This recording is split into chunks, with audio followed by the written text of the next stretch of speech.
I'm Sandy Eller. I'm here for Buses Nayas tonight at the new Lincoln Square Synagogue for Jew in the City's Orthodox Jewish All Star Awards. There are 10 unique individuals being honored here tonight for their contributions to society.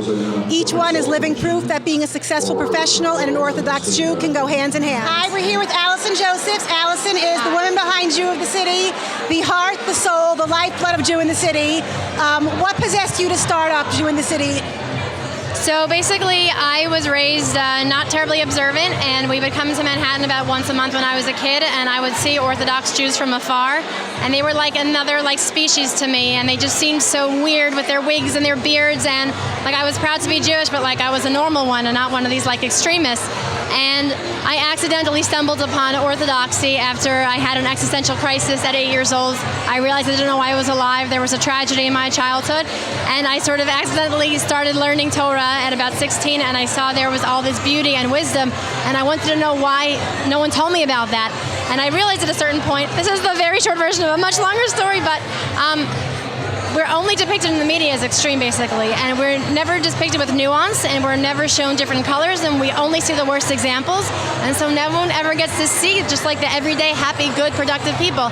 And social media was coming, onto the scene, and there was an opportunity to put it in our own words, not wait for the media to have their own stereotype, but for us to speak in our own words. So I figured, just like we could one by one change someone's mind if we met them on a bus stop or a plane ride, I could put one woman, me, onto a screen and introduce just a happy, normal Orthodox woman to the world, and then people could get to feel like they know her, and it would be less scary, and it could just open up the doorway to exploration and everyone finding their own way, but at least to take away that fear and that, scariness to it. And what brought about the concept of Orthodox Jewish All Stars? So we were debunking a bunch of different myths in the videos, about kosher, about Shabbos, about mikvah, and one of the ones that I knew needed to be debunked was that women aren't allowed to work. I had even reporters at major news agencies telling me that women aren't allowed to work when you're Orthodox. I was like, yeah, but we do. And I'm telling her, this is my world, and she doesn't know it, and she's not believing me. Why is she getting so many eyeballs and we're not getting as many? And then also an idea that they don't get that just because maybe we look rabbinic, the men look rabbinic, they're not all rabbis necessarily. You can have a beard and a hat and not be a rabbi. So we wanted to make a video to show people not only having different jobs, but also getting to the tops of their careers, and show people that Shabbos and kosher and Yom Tovim, it doesn't have to hold you back. And so we collected 10 people from last year. It was such a big success. My husband said, put out a list every year. Show people it wasn't just 10. Show them it's 20. Show them it's 30. Show them that this is a trend. I was saying before to someone, they were talking about the trends of all these bad things happening in the Orthodox community, molestation and stuff. Let's show them there's a trend towards success. Let's show them there's a trend towards people being happy and accomplished and fulfilled in life, because we never hear about that trend. That is awesome. Looking at your site, I see you tackle things like tznius, relationships, women's issues, kashrus. The one that really caught my eye was your Kiddush Hashem corner. What is that all about? So this is, again, trying to get positive headlines out and positive stories out. It's always the negative ones, that the media picks up on. So we wanted to hear not the stories that everyone's reporting, but sort of stories that haven't come out yet, and try to be the ones to publicize it. So, and particularly more even in the, Haredi community, because I feel like they get the, the hardest, time in the news. And so just to show humanity and to show goodness and to show that it exists. The first time that I saw a guy in a black hat laugh, and by the way, he was a YU guy, I couldn't believe that they let him. I was like, they let your kind smile, it's allowed. I'd only seen the super serious, I must talk to my Rebbe, and there's always so stern and so severe, and again, just to show that we're human. So it's a wonderful thing that you're doing. Mazel tov. You clearly put a lot of work in here, and Hatzlacha Rabba, you're making a tremendous Kiddush Hashem. Thank you. Just you should know, we have a team. We have an incredible, incredible team. Everyone should check out the About page of JewInTheCity.com, because I may be the face of Jew in the City, but there are over a dozen people that are working tirelessly to make all this stuff happen. So I can't not take all the credit. So wonderful. Thank you so much, Allison. Mazel tov. Thanks. We're here with Sara Hofstetter, one of the awardees tonight. Sara is the CEO of 360i, an ad agency that has made the top of all the lists. Sara, how is it exactly that you became CEO of a company like this with the responsibilities you also bear as a Jewish wife and mother? The job itself, it's just an amalgamation of a lot of really amazing people that I work with, and a lot of respect from a lot of people that I work with for a lot of the things that I have to keep true to my values, and it's just wonderful to have a team that really understands and respects what I do. And what happens this time of year when you look and say, hey guys, Shabbos is at 4:15? Do people, you're in such a fast-paced business, how is it that are people accommodating of this? You know, well, I'm one of 600 people at my company, and it's absolutely amazing that it's not just that my employees that understand where I'm at and the responsibilities that I have to my religion and to my values and to my family, but also it's just a matter of my clients. They are also very understanding. So as much as the business that I'm in is 24/7, I think that there's a lot of understanding and respect that I need to be 23/6, and I give it my all during the times that I need to give it my all, and then during those 25 hours that I need to go offline, it's really a refresher, and it frankly allows me to avoid burning out because I always have that weekly refresher, and I think my employees and my clients really do understand that and respect that a lot. That's amazing. Do you find that people can look at you almost as you think of yourself maybe as a role model? Girls in high school who are looking and thinking, well, I'd love a career where I can achieve something as a high-profile executive, but no, Jewish girls can't do that. Do you look and say, no, you really can? I think anybody can really do anything that they want. I have a 14-year-old girl, and I want her to understand that the possibilities for her are endless. And it's important for her to see that, not just in me, but a lot of the other awardees and other people, even in my own neighborhood, that do represent that. And that doesn't mean that it's for everyone. It's not. And I think people look at me and say, wait, you go to the city, like even Fridays? And I say, yes, of course, Friday is a work day, just like every other day. And again, it's not for everyone, but I think for those who feel that drive and that desire to just be a little bit more multidimensional, then the possibilities certainly are endless. Okay, certainly that sense of drive, saying I can accomplish, is something you must have passed down to your daughter, who collected how much money for Masbia for her bas mitzvah? She raised more than $15,000 for Masbia during her bat mitzvah year. Wow, I'm sure you're a real inspiration to her. Mazel tov, this is a beautiful, beautiful thing for you, I'm sure. Thanks. It's a lot more exciting for me when my children are successful. That's the biggest accomplishment a mother could ever ask for, and I'm very proud of both my children. I'm sure they're very proud of you too. They're here tonight, so they must be eating the donuts or something like that. Hi, we're here with Chani Neuberger, another one of tonight's awardees.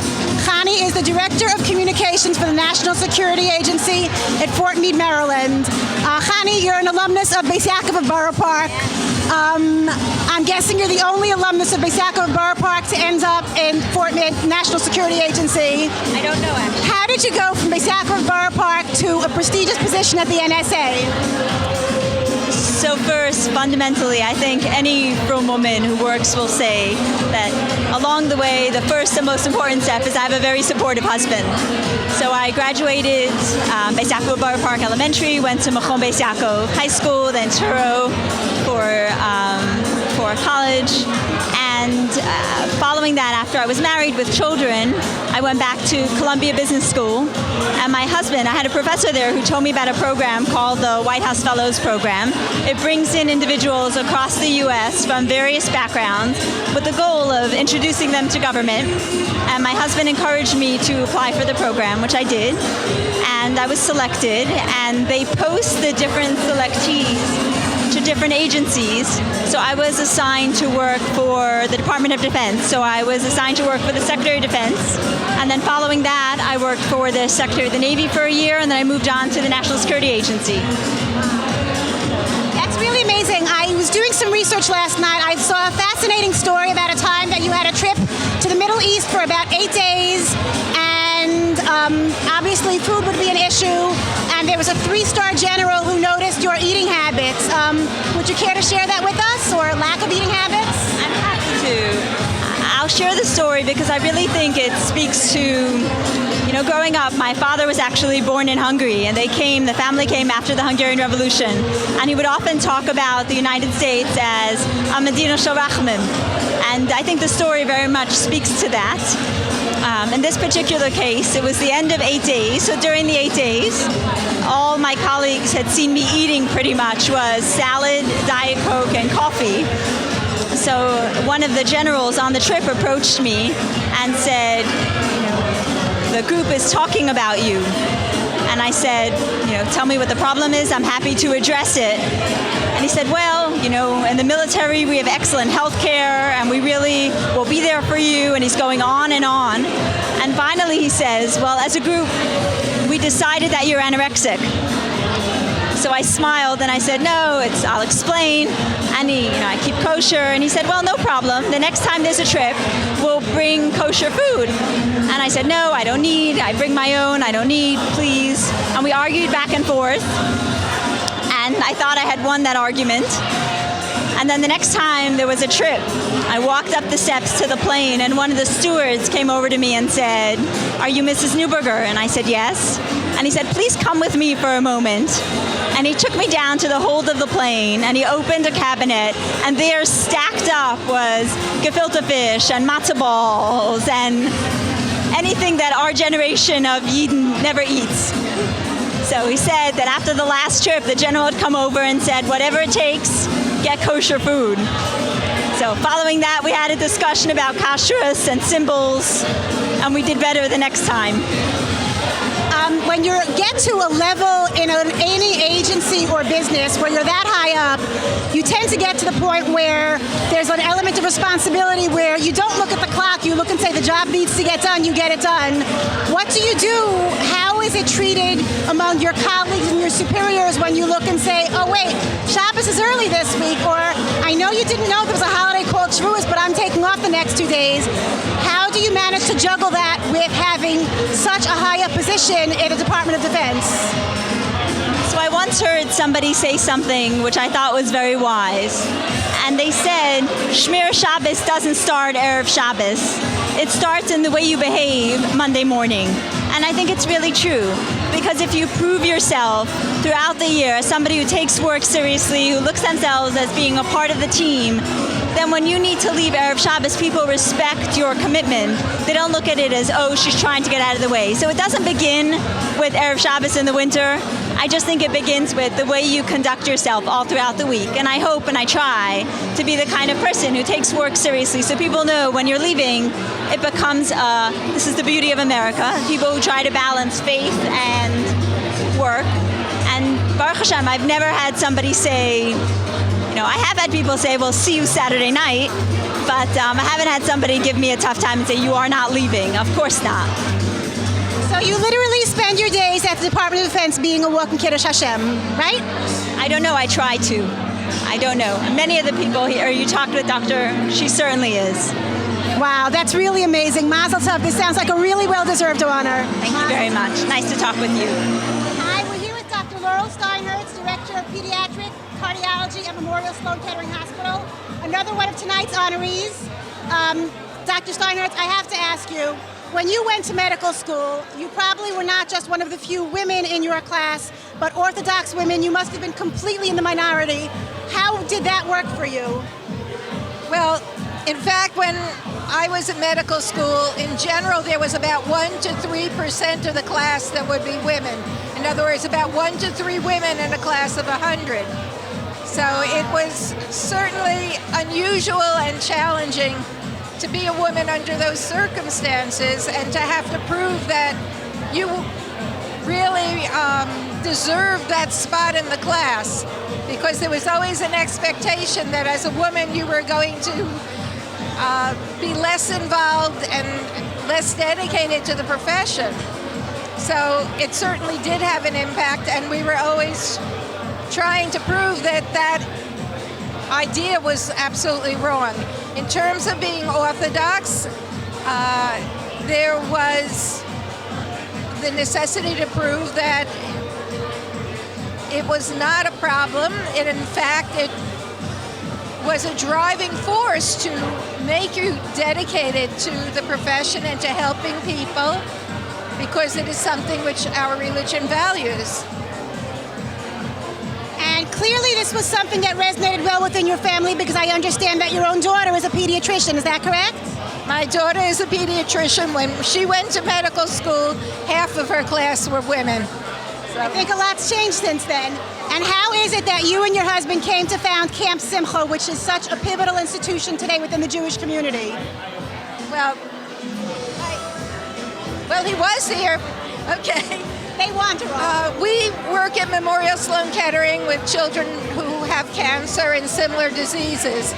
And at the point when we started camp, there were beginning camps for children with cancer, but none that would be appropriate for children who had to keep the rules of kashrus and Shabbos. And so we wanted this opportunity to be available to the children in our community. So we were approached by Rabbi Horowitz, the Kuska-Rav at the time, as to what we could do for children with cancer, and this is what we wanted to do. We started using campsites, in other people's campsites, and went on when Rabbi Scholar became involved to get our own campsite and develop to be a much bigger operation and to really give the children a wonderful, wonderful time. So we started out small and we grew, Baruch Hashem. But we are looking forward to the time when our services are no longer needed, that there should be no more children with cancer. Amen. And what would you say to the typical 12-year-old girl who's thinking about a career helping people, and she hears, no, you know what, a frum girl should go into nursing? Would you look and say, no, the sky's the limit, you want to be a doctor, go for it? I think if you have the ability to be a doctor, if you have the intelligence and you have the desire, then there's no reason why you shouldn't go for it. Wonderful. Thank you so much, and Mazel Tov on this much-deserved award. Thank you. Hi, we're here with Jeannie Geller. Jamie is one of the honorees from last year's Orthodox Jewish All Stars. Jamie started out in her previous lifetime, before we all got to know Jamie, as our favorite girl next door and our favorite cookbook author, as a producer at HBO, worked there as a frum woman, and what was that like?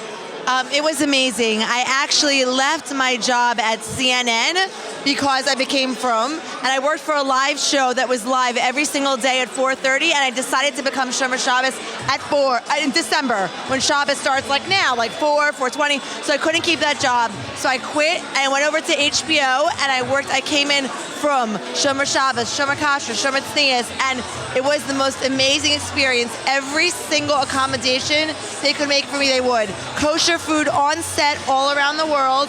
I would go to like England or California to interview a celebrity, and I wouldn't have to fly out. Everyone was flying out Friday. I would stay and obviously fly out Motzei Shabbos. Everybody knew, like when they would go to meet me, you know, in the TV industry, everyone's like kissing, huggy, and they said, don't touch her, like they knew. It was special and amazing, and it shows that really we can do anything we put our minds to. That's an amazing thing. And the funny thing is, when people think cookbooks, they're thinking, oh, cookbooks, that's women's stuff, it's not so important. When you've taken gourmet cooking and made it attainable for everyone, you've really caught the attention, I think, of the entire world, not just the Jewish media. Your new cookbook was not produced by Feldheimer, by Art Scroll. It was a major publisher, and the world is seeing, they're redefining their scope of what Jewish food is all about.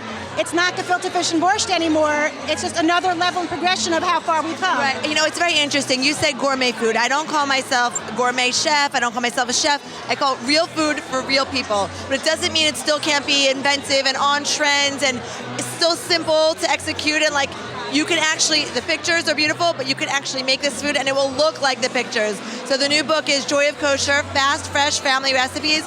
And it's really meant to show not just a great image of food, but a great image of like an Orthodox from life and family.